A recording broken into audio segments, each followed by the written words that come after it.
sorry about that. We experienced some technical difficulties in our stream. Anyway, back to... Shall we take it from the top? Let's take it from the top. Yes. Good morning, Malta and Gozo. Welcome to another episode of Lovin Daily. Please, apologies for the technical difficulties there. So I am still your host, David Garkupani. I still have with me Tim Diacono, and we still have an interesting interview with PN candidate Rosalind Borschnight right after that. So did you watch the football game last night? I didn't actually, but my phone was blowing up with notifications of how well Malta was doing. So what was happening there? Yeah, so Malta played Cyprus at home, first game since fans returned to the stadium, and what a game it was. Cyprus were 10 were down a man, down to 10 men, after one of the players tried to win a penalty in the box, came back to bite them, and Malta took full advantage and went on to score 3 goals and dominate the game absolutely, as in Cyprus barely even had a sniff of the ball. And I think the best moment of the game, many people would agree, was Joseph Mbong's great Roboshata assist came out for the first goal. So yes, now all eyes are on Saturday. Malta will play away to Slovenia. And you know, in the past you'd say this is not a winnable game. I think now many people think it is winnable. It is winnable. We win this game, we could go level with Croatia. 7 points in the group. I mean, yeah, that's no joke. When I was like I said, I wasn't watching it. I was with some friends, but at a certain point, at around I want to say like 10 p.m. all of a sudden I could see everyone, you know, on live score, and everyone on Google just going like, oh my god, it's another goal, another goal.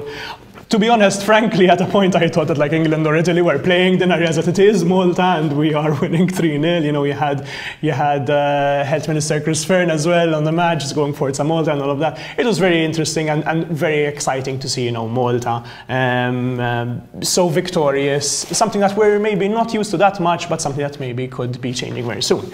Meanwhile, Prime Minister Roberto Abela has refused to rule out a November snap election. This came yesterday.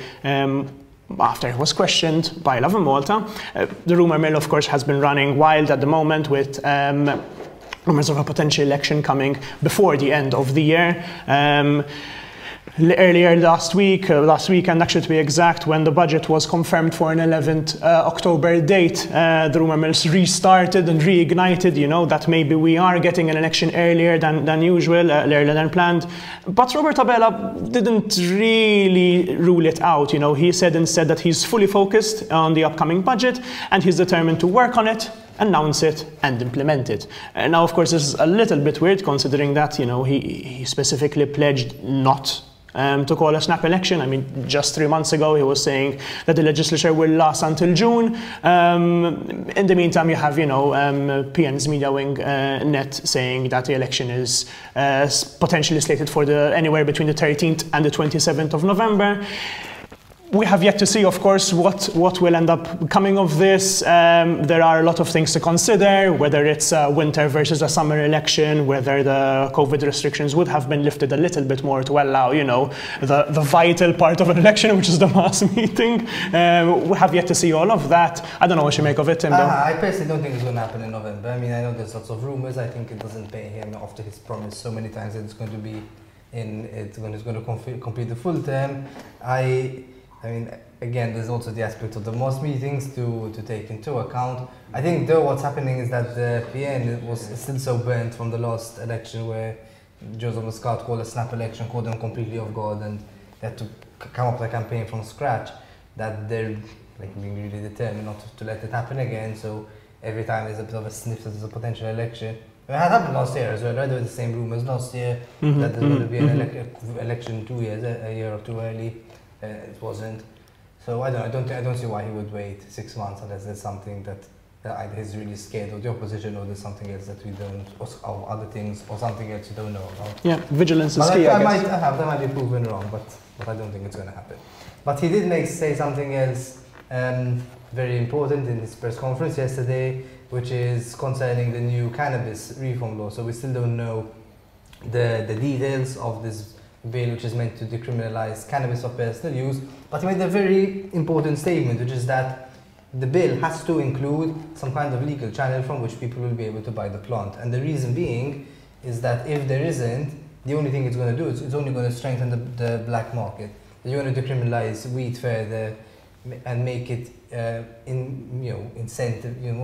make it easier for people to access it. But the only way they can access it is by going to the black market. It will defeat the spirit of the law. That's what he said. He's absolutely right. So what does that mean? It means that you have to kind of legalize it. So it's interesting that he kind of came to this conclusion himself.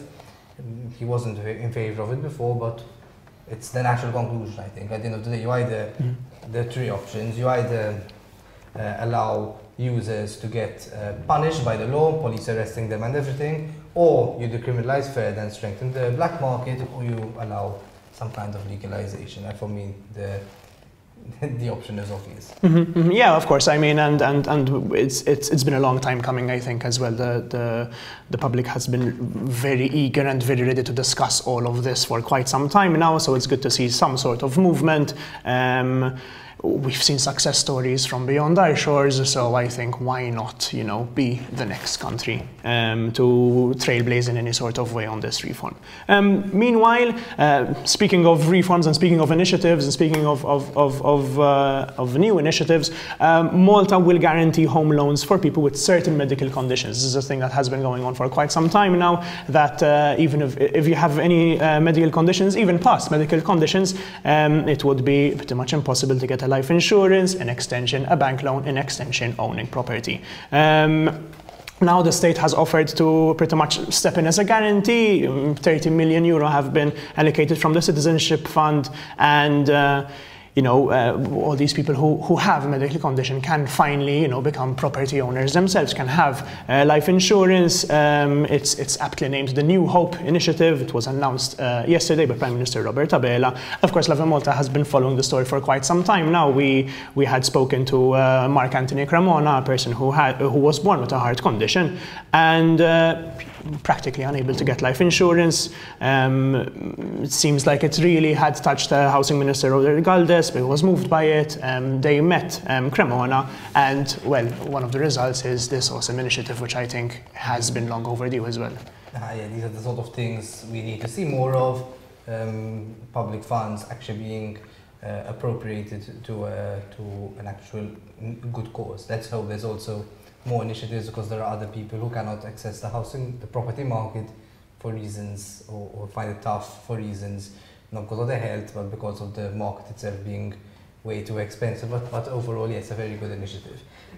Finally, a Valletta resident known as Il Boat went viral in the past few days after he published a video ranting about this ridiculous metal platform that suddenly popped up in Merchant Street in front of this new luxurious hotel called Rosselli. And apparently this platform is which has a permit, this platform is meant to end up housing some kind of structures or tables and chairs, and they're saying it's going to upgrade the tourism product, but it's doing so by eating into our street, in Merchant Street, at the cost of these people. And he went all out. He said, look, this is not on. He used more colourful language than that, but he said, like, look guys, I'm going to go call a protest against this. The council should be more vociferous. It shouldn't just be sucking up to the ministers for the sake of looking good or getting some kind of position or a job with them. Like, this is your job, go for the jugular and remove it. I liked it. I think I watched this video quite a few times. Yes, I mean, we need more of these sort of people. The bottom line is Valletta has changed a lot, right, in the last decade and a half, and definitely there's been an injection of life, of cuisine, and all of that. Nightlife. Who would have thought? When I was growing up, I wouldn't have thought of saying let's go to Valletta to hang out anytime after 9:30 p.m. But at the same time, I'm not exactly sure whether every single change has been for the better, so I think we do need to find some sort of compromise, and I think we do need more people like Il Boat who are not who would not be shying away from just going on Facebook Live and going on at a tirade like he did. So that's it for the headlines for the day, but please stay tuned for an interview with Rosalind Borchnight in the coming seconds, really. I live by the sense of urgency, live. surprises you. Well, you can do incredible things even without moving any muscle of your body.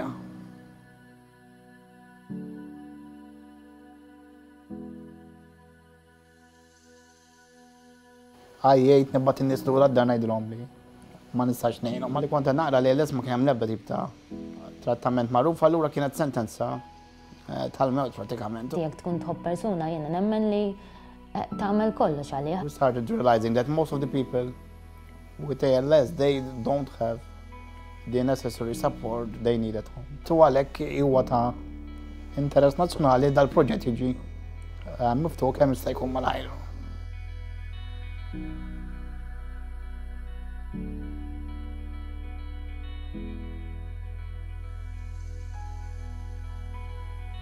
Thank you.